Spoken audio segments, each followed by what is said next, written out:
honneur de l'ordre du mérite de la communication.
Je suis émue, un grand honneur et une lourde tâche, une grande responsabilité.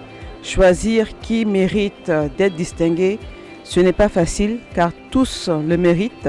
Beaucoup sont partis malheureusement qui n'ont pas pu avoir cet honneur.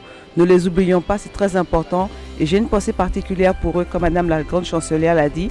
Il y a beaucoup qui nous ont quittés, Fulgence Cassi, pas des moindres, Juliette Anzian aussi qui sont partis.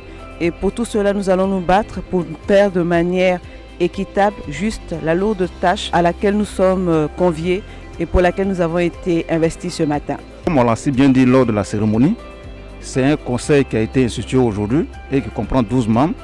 Moi étant le secrétaire de l'ordre du mérite, on va statuer sur les différents dossiers qui nous seront soumis et on fera toujours cet effort-là d'être impartial et de donner la distinction à ceux qui le méritent. Le Conseil de l'ordre de la communication a été autorisé en termes de création depuis 2015, mais n'a pas pu être opérationnalisé pour différentes raisons. Et donc avec l'autorisation de la Grande Chancelière, il était bon que nous puissions envisager d'opérationnaliser cet outil important pour notre écosystème, parce que lorsque nous avions en 2018 fait cet atelier à Bassam pour développer notre politique nationale de la communication et des médias, les différents acteurs ont regretté le fait qu'il n'existe pas de cadre de reconnaissance des valeurs de ce secteur de la communication et des médias.